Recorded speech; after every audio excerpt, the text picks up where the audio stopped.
그, 근데 이제는 그 뭐 요즘 우리 뭐 중국 동포들을 가장 한국에 나와 있으면서 인원도 제일 많고, 어? 저기 있는데 왜 국회의원 한 명이 나오지 못하냐 이런 얘기를 많이 하단 말이에요. 한단 말이에요. 지금 다문화 쪽에는 비례대표가 나왔고, 탈북 동포들 중에서는 세명이나네 명 나왔잖아요. 국회의원이. 왜 근데 중국 동포 출신은 한 명도 나오지 않았냐? 응? 그러면은 그만한 리더자가 발굴되지 않아서 그런 부분도 있겠고, 뭐 여러 가지 있겠는데, 그보다는 국민 네, 피선거권 자체를 네, 가진 사람이 굉장히 제한적이었기 때문에 네, 실제로 그 동포를 네, 대표하실 분들은 저 대부분 다 그때 그 한국직을 못 가지신 분들이 네, 많았기 때문에 네. 그게 아주 그게 아주 제한적이었죠. 이제 그것도 하나 있을 네. 거고. 그래서 요거는 우리가 심도 있게 토론은 못할 것 같고, 그냥 우리 각 원장님하고, 우리 저기 회장님하고, 왜 동포 사회 오랫동안 이게 30년이 됐고, 이렇게 했는데 왜 동포 리더가 국회의원 될 만한 사람이 왜 지금도 나타나지 않는가? 뭐 제도적 환경적 문제가 있는데 두루두루 뭐 그 얘기를 좀 해주는 걸 해서 오늘 시간 마무리를 하죠. 어, 동포 사회 뭐 찾아보면은 저는 한국 사회, 한국 이민자 사회에 한국 이민자 사회에 가장 많은 인구 구성을 차지하고 있는 것이 중국 동포고 가장 경제적으로 활력이 왕성하고 또 체류 비자 면에서 봤어도 영주권자가 한 6만 명에 달하고 F4 가지고 있는 사람이 10 몇만 명인가 15만 명인가 10몇 명 넘어가죠. 그렇기 때문에 그 사람들은 한국 사회, 그 다음에 귀화자만 해도 뭐 엄청나게 한 10만 이상 되지 않습니까? 네. 뭐 그 다음에 국적 회복한 사람 한 분도 10만 이상 되고요. 그래서 굳이 찾아보자면은 인물이 없겠냐. 인물은 뭐 그동안 우리 다문화 이민자 21대 때 베트남 출신 그 뭐 비례대표 민주당에서 하나 추천했지 않습니까? 있었으니. 네, 뭐 그래서 이제 필리핀. 필리핀 쪽도 하나 있었고 베트남 쪽도 하나 있었습니다. 베트남 쪽은 아예 그 비례대표 순서에서 밀려가지고 못 됐지만은 필리핀 쪽은 뭐 저 누구 이름 누굽니까? 뭐 하여튼 저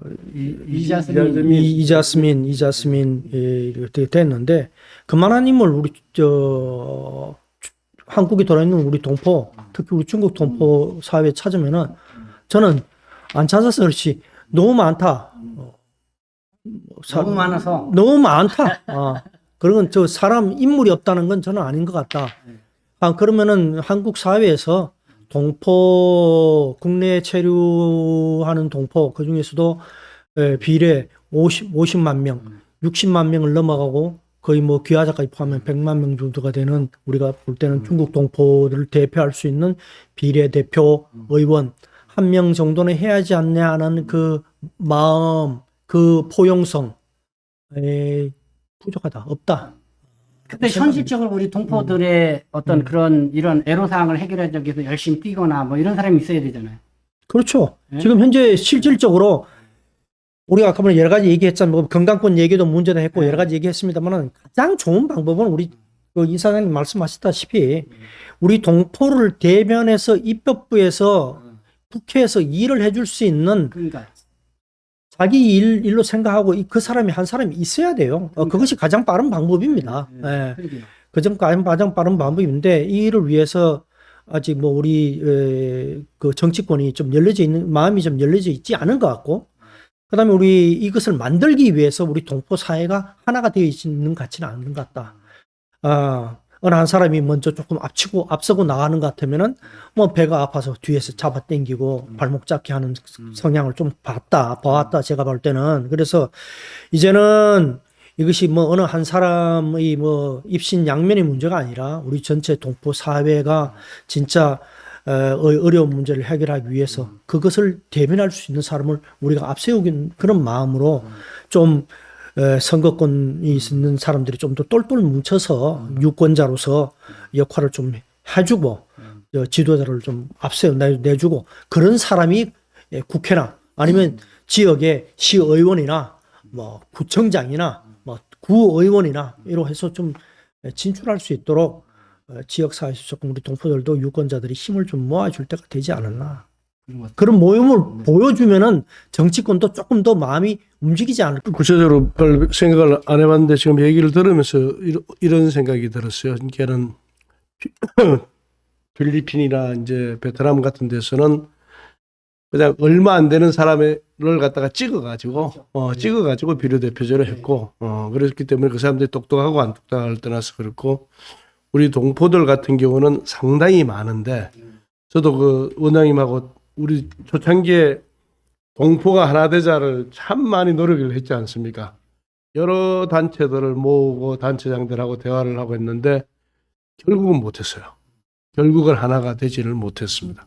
여기에는 뭐 여러 가지 이제 요인들이 있겠지만은 이제 그 향후 동포 사회가 좀 커지니까 이니셔티브를 누가 잡자는 그런 생각들이 큰 단체장들은 다 가지고 계시더라고요. 그러니까는 하나가 안 됐어요.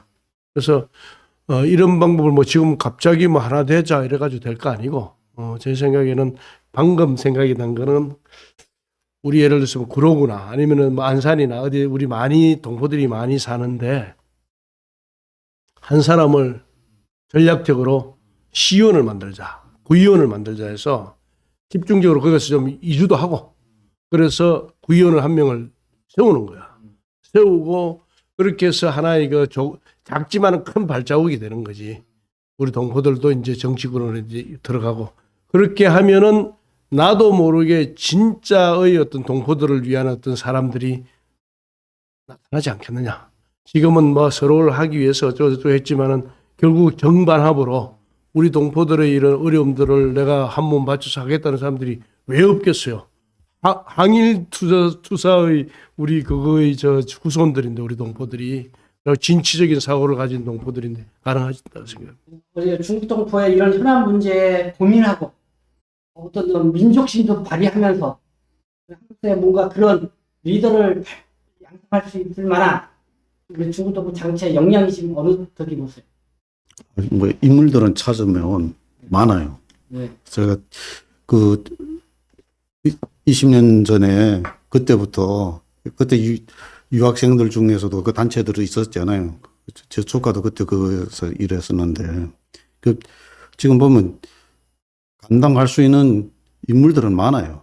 많은데 지금 나서지 않고 있는 거고 그리고 좀 한국 사회에서 소외되고 정부나 이제 뭐 여당이나 야당의 두 양대 정당에서 전혀 관심 갖지 않고 그러다 보니까 다들 이제 여기에 이제 관심이 멀어져 버린 거죠.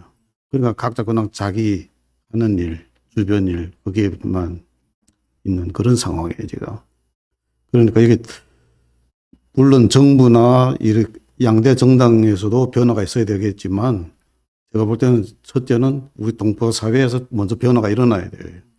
그래서 왜냐하면 중국에서는 직접 뭐 투표하거나 이런 거를 행사를 못 해봤거든요. 투표는 해요. 투표는 하는데 그냥 형식이니까.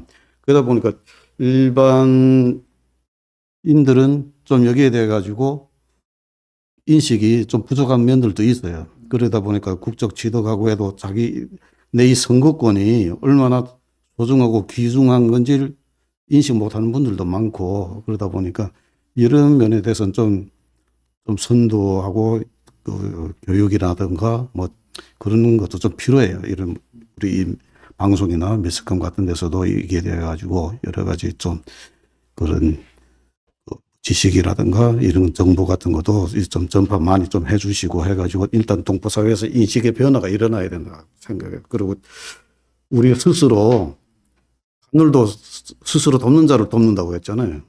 그러니까 스스로 이렇게 나서 우리 이거를 변화를 시키려는 노력이 있어야지 그냥 생업에 빠져가지고 있으면 될 수가 없는 거죠. 또 하나의 정말 이 중국 동포들의 권익 증진을 위해서는 중국 동포들의 목소리를 낼 수 있는 당사자로서 그런 목소리를 정말 동포들을 위해서 나의 고향 사람들 이주에 살고 있는 사람들을 위해서 목소리도 내고 앞장서서 할 수 있는 그런 사람이 와서 그래서 정말 많은 동포들로부터 인정받아서 저 사람은 꼭 국회에 보낼 만하다 이런 사람이 나올 정도로 뭔가 그런 인재 발굴 양성이 필요한 부분이 있는 거잖아요. 이런 쪽으로 핵심적으로 들어갈, 뭐 그래서 국회에 가서 좀 동포들에서 법안도 만들고, 권익 증진을 위해서 뭔가 그런 같이 고민도 하고, 그래서 동포사회 각 단체에서 활동하는 사람들도 이렇게 겹집도 좀 만들어 이끌어갈 수 있고, 그런 게 필요한데, 그래서 뭐 그런 거를 어떻게 해야 돼서 나갈 것인지, 뭐 지금은 뭐 어떻게 딱 하자 이렇게 해답을 찾기는 어렵지만은, 결국은 그런 방법, 그러니까 그런 거를 해내야만이 이 동포들의 실질적인 한국에서의 권익 증진이 될 수가 있다. 그렇게 생각이 들죠.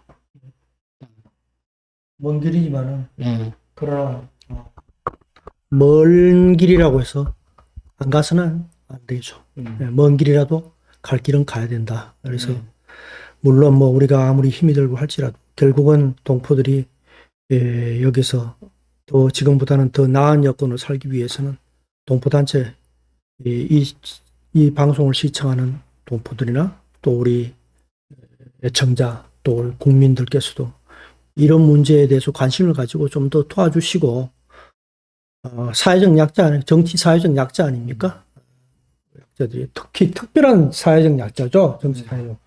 우리 좀 아픈 우리 민족의 아픈 역사를 그대로 새기고 있는 그 몸에 새기고 있는 그런 정체성을 가지고 있는 분들인데 한국에서 그것을 좀 극복하고 포용할 때 우리가 역사도 좀 역사 회복이라고 저는 생각합니다. 역사도 좀 회복할 수 있지 않을까 생각이 듭니다.